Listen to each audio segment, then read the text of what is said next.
乾坤莫山寨，仰天长叹路漫漫，前生今世本无奈，常怀一笑红尘外，难道糊涂自由在？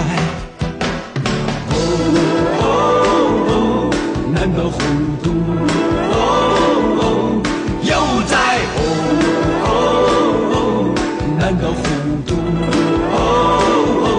山在？又在山在？风花日月天地转，人间沧海成悲哀，是非恩怨何处断？却看乾坤莫山寨，仰天长叹路漫漫，前生今世本无奈，常怀一笑红尘外，难道糊涂自由在？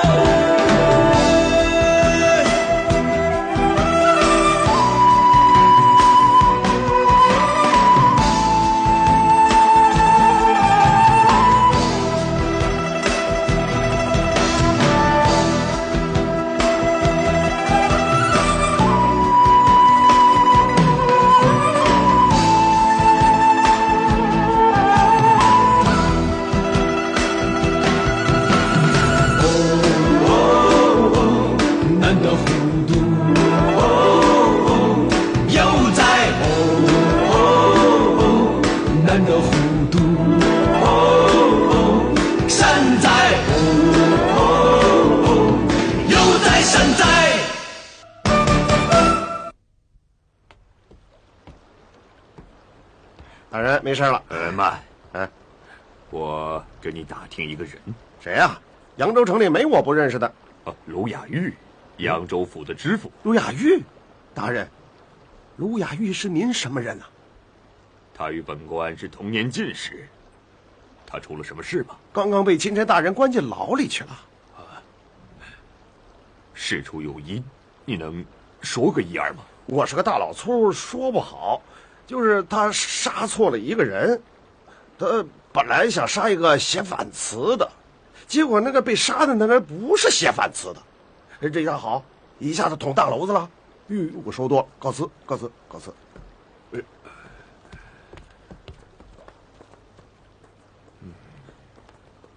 父亲，你的脸色不对，怎么了？方英啊，卢老伯那儿去不成了。为什么？不要多问了。咱们找个客栈住下吧。多谢。1、2、3，1、2、3，1、2、3，1、2、3，1、2、3。林大人，上来了！使劲，使劲！慢点，稳住，稳住，稳住！林大人，你还是回去歇着吧，这儿有我呢。哼，有你。这些天你不是天天守在我的身边，这事情还不是一个接一个的出吗？你说这剧院要是打不上来，我们拿什么去见皇上？你我打得有几个呀？是。马大人在。林大人，这打捞剧院的现场就交给你了。您放心，这儿有我呢。林大人，你请吧。你们几个好好在这儿给我守着。是，听见了吧？是。李大人带巨燕和犯人返京，我要到苏杭看看。要不要卑职护送啊？不必了。不过有一事你要替我办。请林大人吩咐。李大人那9箱从扬州收集的字画，不都放在驿馆了吗？对呀。皇上酷爱字画，这些东西一运回京城，功劳岂不就是他李善的了？把箱子扣下。蠢货！哼，亏你说得出口。我知道了，来个狸猫换太子，调包。哼，曹大人，你跟我这些天没白费呀。卑职马上去办。不过你千万要小心，不能露出半点马脚啊！请林大人放心，这件事呢，卑职准备这么去办。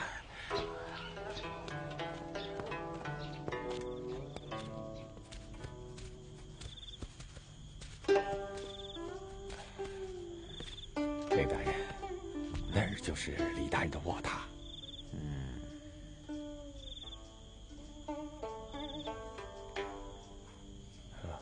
您看，他还没睡。那就看你的了。大人放心。过来，你快点去备点酒菜过来啊！快点去。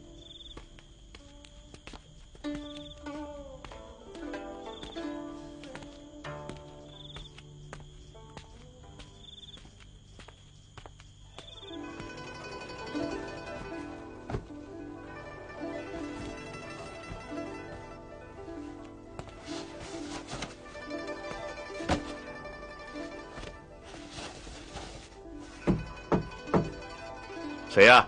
是我，李大人。啊，来了。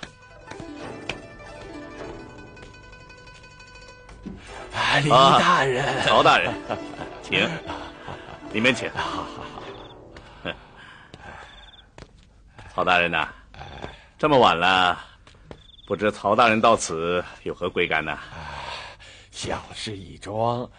这些天我们在扬州麻烦了不少地方的官员，尤其是通判马三贵，他仰慕大人的声名，想请大人您给他的书房留下一份墨宝，不知大人能应不能应啊？即使曹大人深夜到此，又有如此之意，我还有什么话可说呢？我即可照办就是了。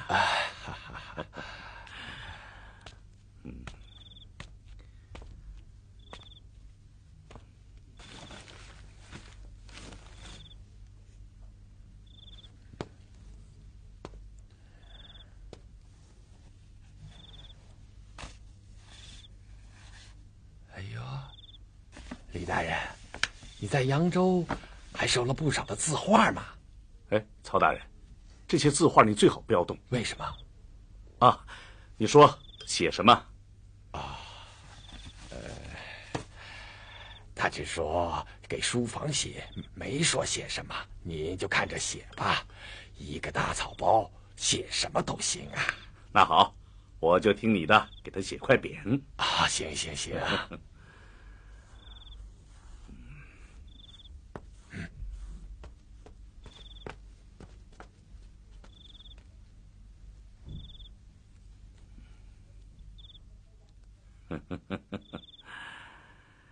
曹大人啊，您看，这样行吗？聚宝斋啊，好，太好了！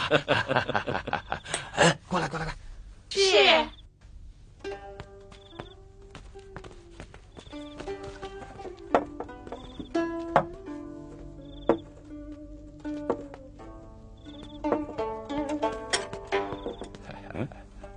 哎，曹大人，这是……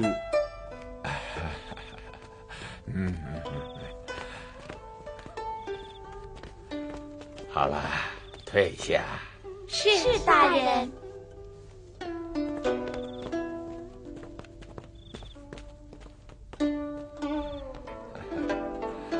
曹大人，你这是干啥？李大人，请啊！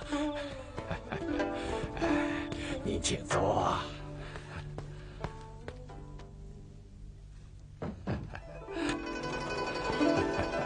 李大人，下官有话跟你说。你请坐，呀。请坐，李大人。好。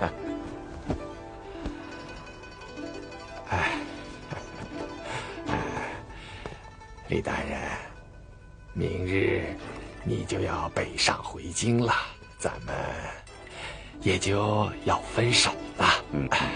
这些天我没能为李大人做些什么，我这心里可真不是个滋味啊！曹大人，你身为巡抚，兢兢业业，实乃是李某的楷模呀！不敢，李大人不说了，喝。好。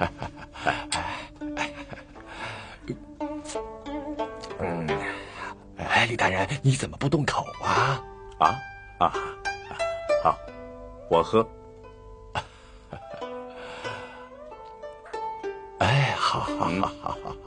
好，李大人请。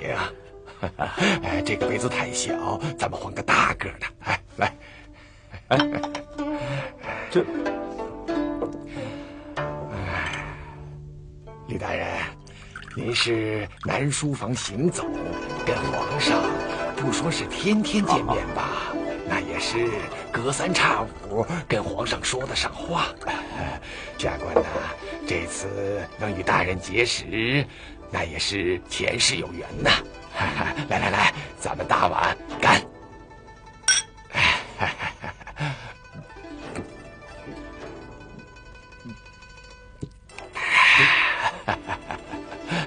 曹大人，你行不行啊？都说文人能喝酒，想必李大人不会在酒场上怯场吧？好，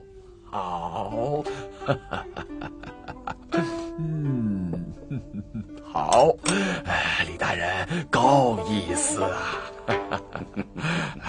慢上，慢上。好，好了，曹大人。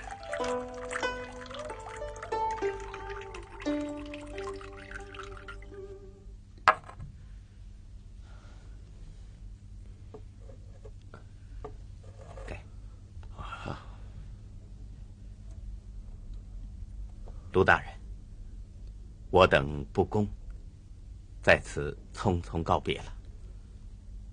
一路多多保重啊！多谢了。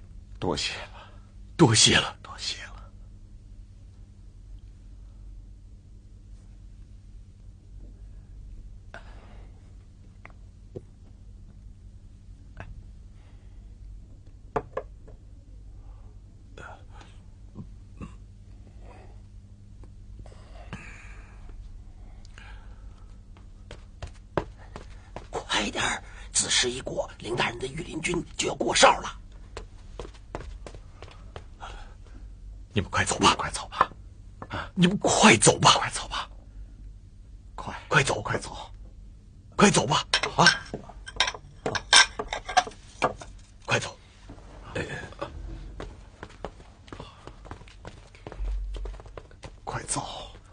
保重啊！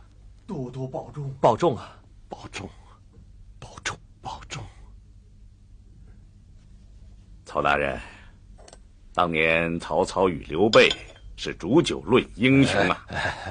今日我与曹大人喝酒叙友情啊！友情！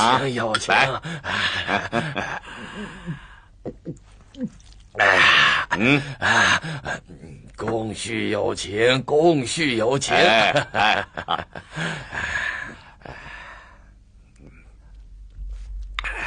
看来李大人是不行了。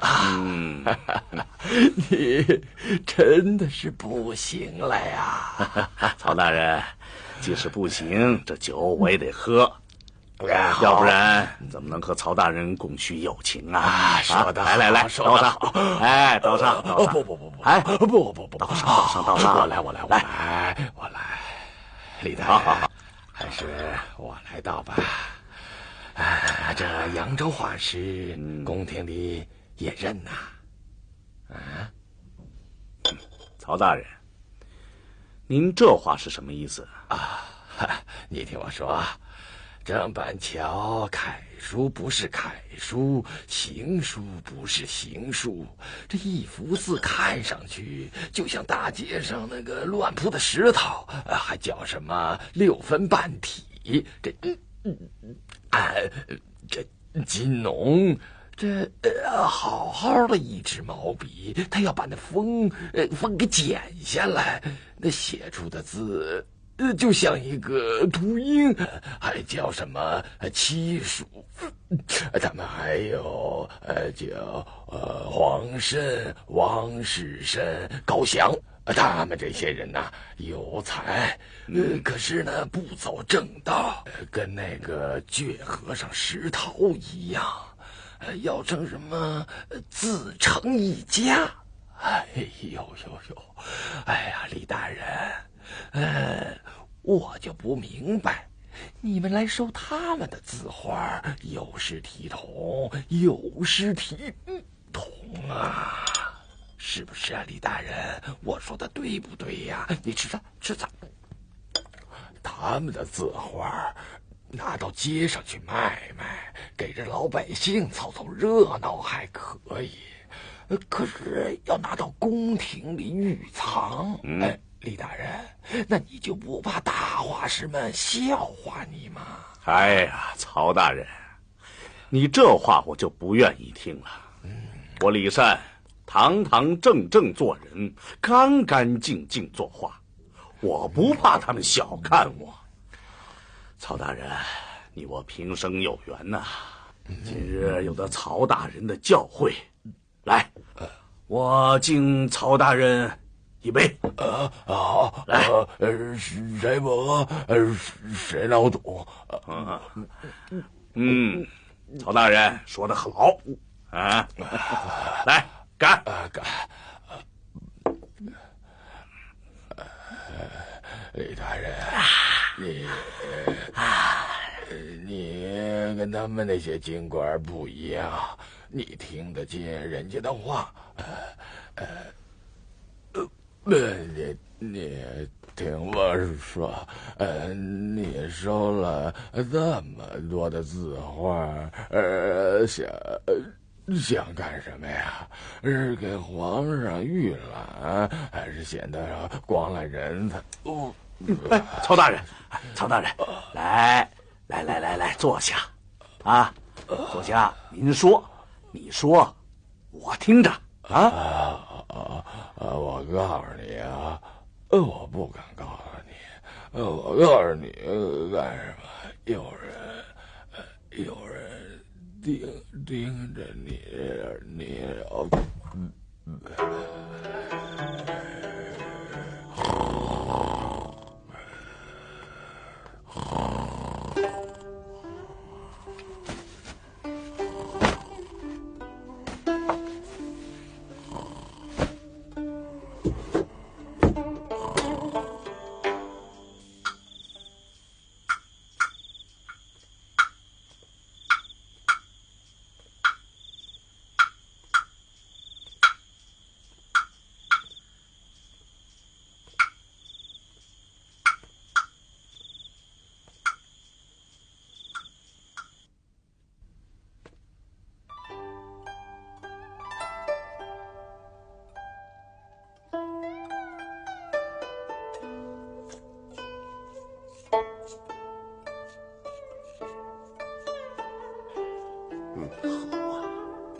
先生，您的竹子化神了，活了。哎呦，是您呐！这牢啊，我看了一辈子了，没听见过鸟叫声。是您画的竹子引来的他们。您听，先生。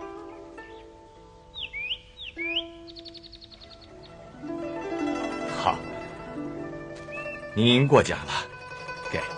这是给您小孙子画的画，这大概也是我最后一次画竹子了。多谢郑先生，多谢郑先生。哈，快点把门打开，快！来，给我。陆亚玉，郑板桥，出来，快点。陆大人，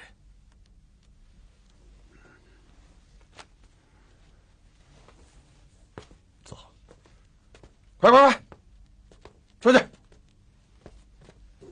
陆大人，郑先生。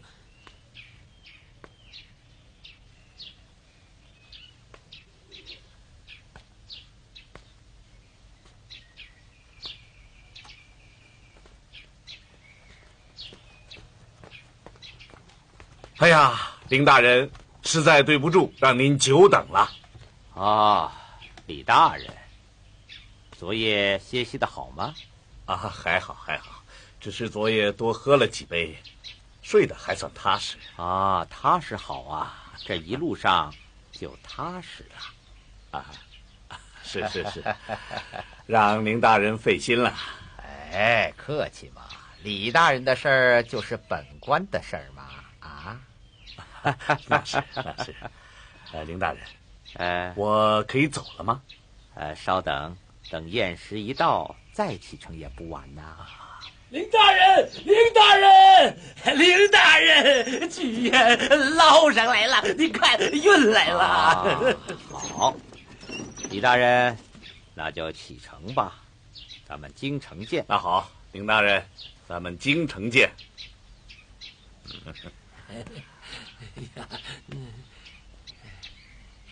大人，我呢？你怎么了？那我不去京城吗？你去干什么？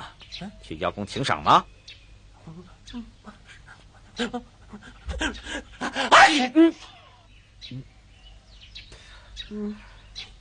你一而再再而三的当众侮辱本钦差，来人呐！拖下去，重打20大板。大人，奴才不是有意的。大人，奴才不是有意的呀，大人。蠢材！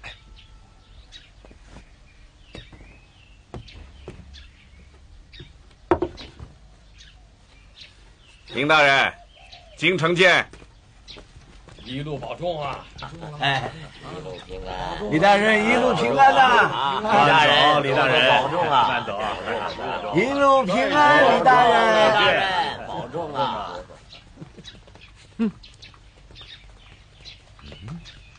曹大人，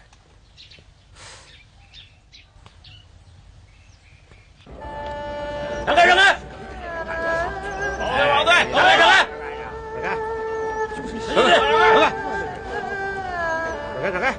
往后退！往后站！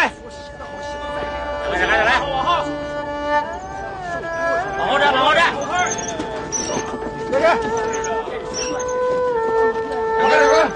后退，不要急。那个是陆大人，前面那个就是。后面那是谁呀？哎呀，这么大的事儿你还不知道？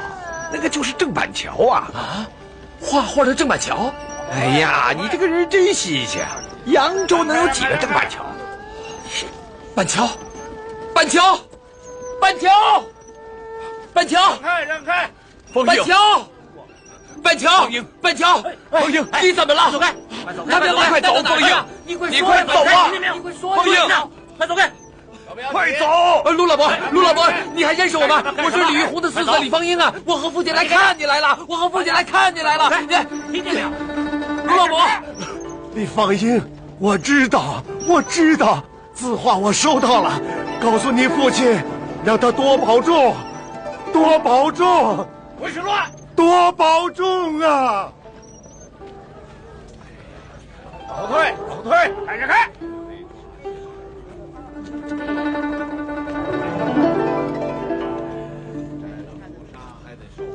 让开！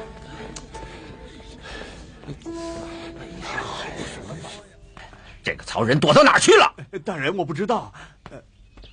大人，要不我去看看？快去啊！哎，是。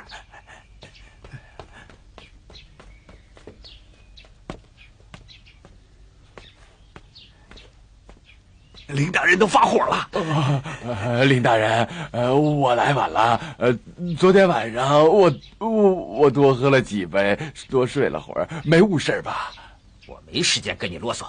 我问你，我跟你要的那些字画呢？字画。画。字画呢？我说呀，字画呢？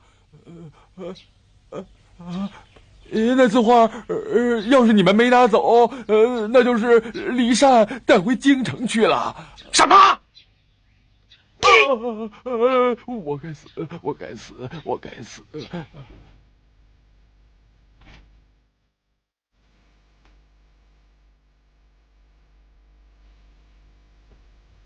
启禀皇上，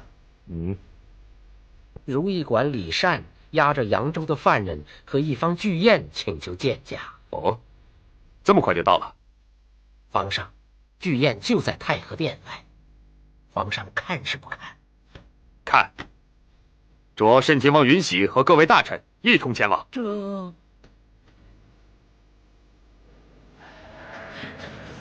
真宝啊，真宝啊！这剑宝，你看这龙活血。皇上驾到！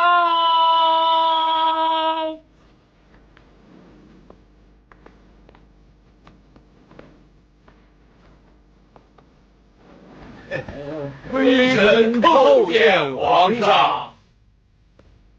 平身。谢皇上。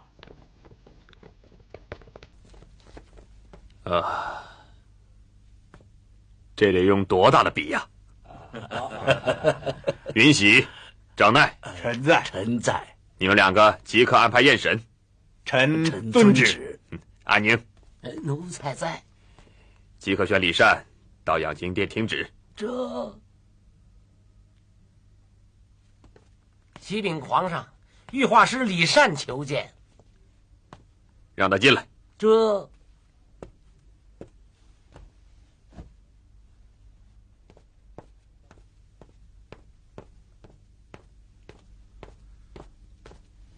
臣李善叩见皇上。爱卿一路辛苦，平身。谢皇上。皇上，臣押解扬州人犯2名，巨雁一方到京，恭听皇上圣旨。臣这里有林书大人奏折一张。林大人办事真是神速啊，那么快就把一桩大案给破了。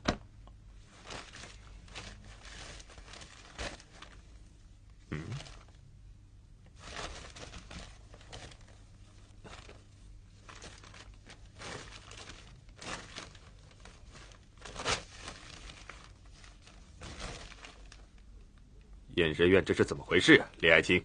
写验尸院的这个人不是已经让扬州知府给杀掉了吗？启禀皇上，扬州知府杀的是个不识字的小铁匠。那个小铁匠贪财，当时身上又有2条人命案。扬州知府卢雅玉没有抓到真正写验尸院的郑板桥，就误将小铁匠给杀了。误杀？误杀的好啊！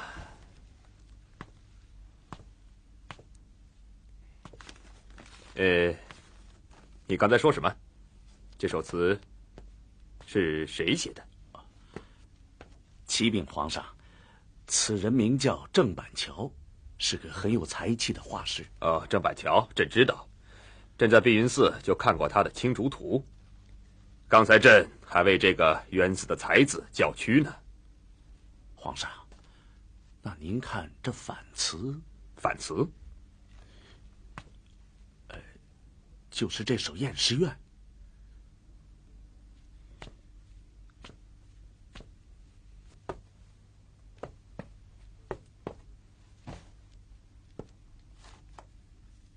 谁说这验尸院是反词啊？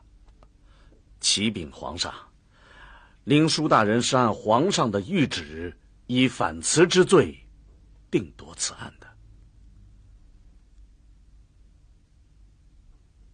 朕的意思，这首验尸院写得不错，很有见地。扬州知府匆匆的因这首反词把人抓来给杀了，胆敢破了大清先斩后奏的禁令，其中必有隐情。皇上，臣有一本要奏。递上来。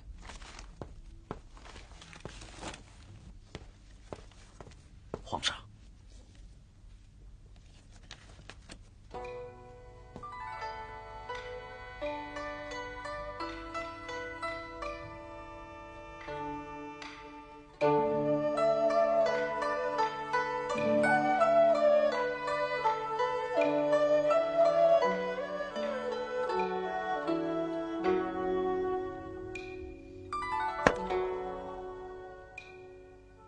你说的这些可都当真？回皇上，句句是真，条条是实。如若有假，臣甘领死罪。扬州知府和画师现在何处？禀皇上，押在午门外候旨。押往大理寺，明日早朝，朕要亲自审理此案。吾皇万岁万岁万万岁！诸位爱卿，今日临朝，朕要让大家看一样东西。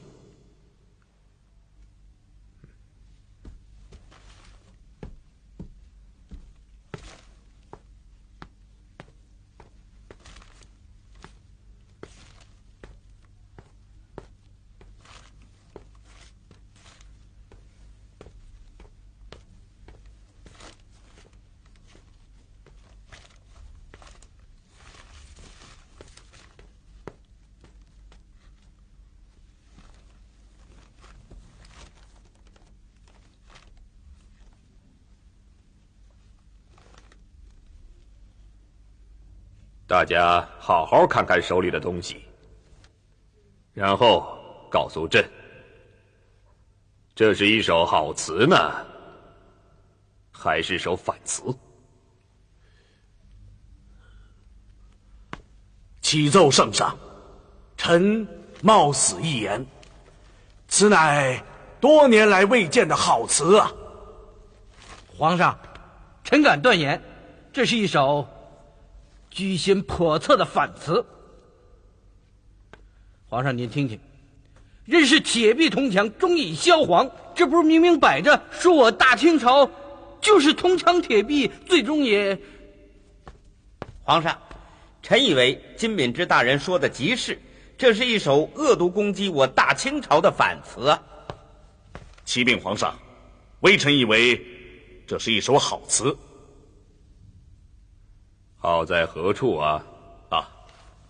好就好在针砭时弊，世风日下，有违朝纲朝规者大有人在，难得有敢说敢言者。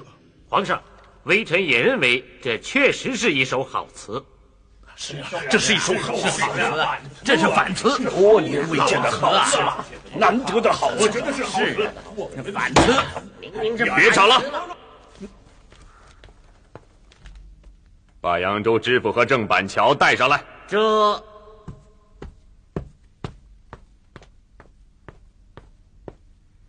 皇上有旨，带扬州知府卢雅玉、画师郑板桥觐见。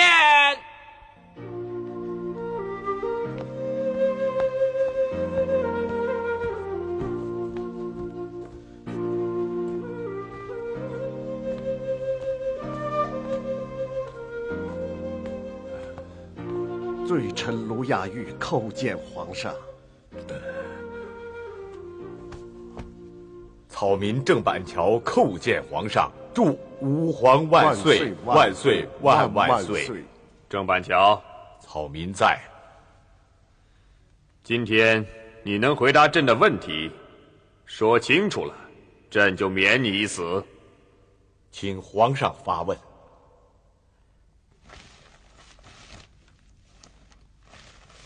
郑板桥，这首《燕时院》中写，宋徽宗因为宠爱花石纲而失了天下，能这么说吗？启禀皇上。写词者以一说十，草民以为宋徽宗独宠花石纲，昏庸无道，不理朝政，而引发了方腊起义，这是他丢失宋王朝的根本原因所在。扬州府为朕找到了丢失500年的唐代古砚，你的词意是要告诉朕以此为戒吗？启禀皇上，这就要看怎么说了。仁者见仁，智者见智。板桥以为找到失传的巨砚是举国之幸事，可是如果用作谋取私利，那就又当别论了。此话怎讲？禀皇上，巨砚不是扬州府找到的，而是扬州通判麻三贵以私人的名义动用百姓筹款买下来，送给钦差灵枢大人个人的。这么大的事儿都敢私下做交易，朝纲哪有不乱之理？扬州知府卢雅玉，罪臣在。郑板桥说的是否确实啊？启禀皇上，巨砚是扬州通判麻三贵私人买下，运送兵卒不知就里，便将此砚送到了扬州府大门口。为此，麻三贵当着围观的人说，这是他以私人名义送给灵枢大人的。郑板桥，草民在。朕再问你，花石好入房，门开合不上，认识铁壁铜墙，中引萧煌，是什么意思啊？草民可以直言吗？当说无妨。启禀皇上，以迎驾之名动用万两官银私买下奇石，而在运着巨砚途中又死了3名劳役，如果纵容此类不良朝风，大清江山又如何能兴旺呢？郑板桥，老臣问你，你用认识铁壁铜墙，中引萧煌来暗示我大清国纵使铁壁铜墙，乃是一片萧煌之声。就这一句词，我看你该如何狡辩？这位大臣，恕草民不恭了。苏东坡写给他亡妻的悼词是这样写的：料得年年断肠处，明月夜，短松冈。如果不说他前面的10年生死两茫茫，夜来幽梦忽还乡，而单抽得料得年年断肠处，断章取义，为尔所用，东坡的悼亡之词当然也就成了反词了。皇上，刁民郑板桥巧舌如簧，该当死罪。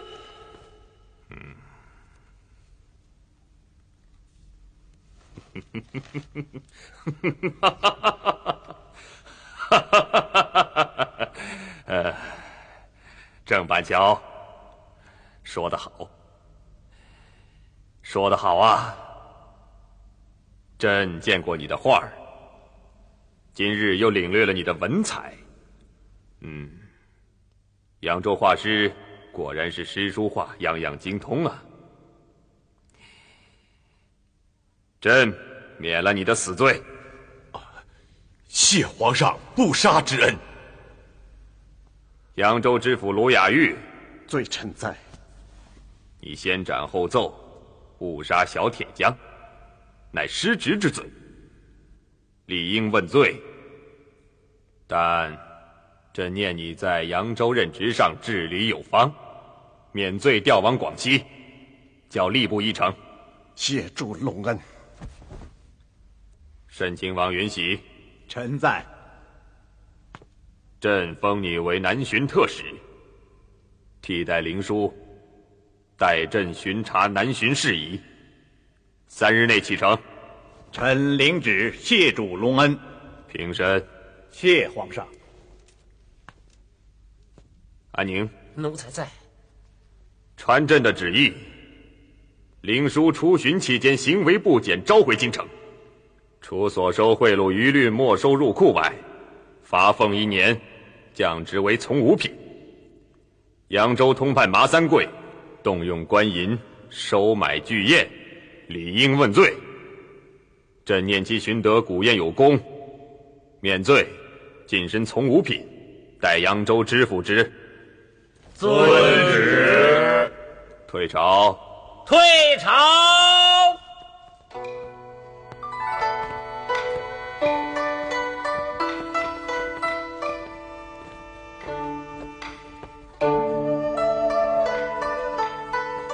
板桥，我带你去看一处奇观。好，走。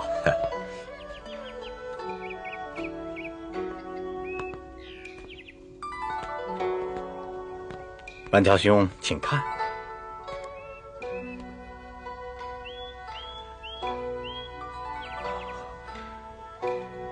亲王，板桥兄，请。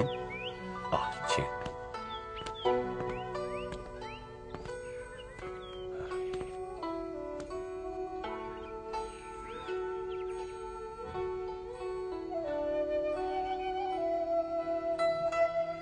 怎么样？这些可都是我自己精心设计的，没有让任何人插手。板桥怎能受得如此啊？允许在板桥的这些青竹里，悟到了许多做人的道理。可惜啊，太肤浅了，以至于在好多幅画里不敢贸然论诗句啊。也是天意的安排呀！碧云寺一别，你我今日再次相聚，定要讨教一二哦。不，板桥兄，请坐。好，请。当日若不是亲王您，又来了不是？改口，改了口就亲近了。啊，遵命。允喜君。当日若不是您那么一激，我也不能一口气画出那么多竹子来。啊，画艺恐怕也不会那么高超吧？啊，正是。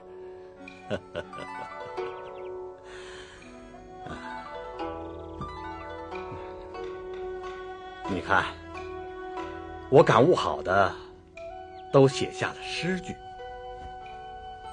这些是我要琢磨其意的，也就空下。其实我作画的时候也没想过有那么多的韵意，只是平日的所见所闻蕴集于胸，作画的时候也就轻之于笔了。说得好，说得好啊！蕴集于胸，方能轻之于笔，此乃作画之根本事也。您过奖了。不，话里千万，能用1、2句话说透的，我还是第一次听到。这会儿时间还早，我邀了一些人还没有到，趁这会儿有空，你来给我说说你的这些画子。不，允喜君，您还是去办您的要事吧。找到了你，我什么事都不要去管。我说的那些人，是我让李善去找的一帮诗朋画友，专门来陪你饮酒作诗的。允喜君，板桥愧受了。你不要总是这么客气。好，那板桥就不顾礼数了，说的有不周之处，请允喜君见谅了。允喜君，板桥平生最爱画的是青竹，以竹喻人，以竹喻心。李太白有诗云：“高洁人相重，居心世所知。”就是此理呀。你说这些，让我想起了你在皇上面前镇定自若的样子，很有一番青竹的气韵呐。啊，允喜君，您是过奖了。其实当时我心里也是紧张的，不过板桥心中似有清风过竹林，坦坦荡荡。皇上有所问，我也就敢说真话了。这也是做人的节操吧。云喜君，您看，如是品格，如是节操，正可谓定根原在破岩中，任尔东南西北风。升起。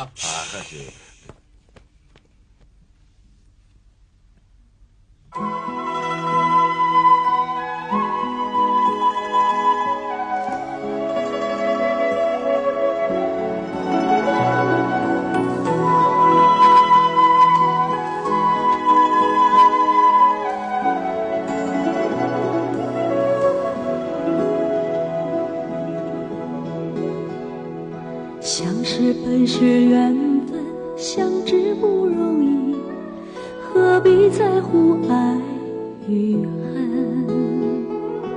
留下一段真情，彼此都拥有，天长地久才是真。相爱相随到老，陪伴度一生，岁岁月月情更深。经过多少坎坷艰辛的旅程，雨打风吹过一分。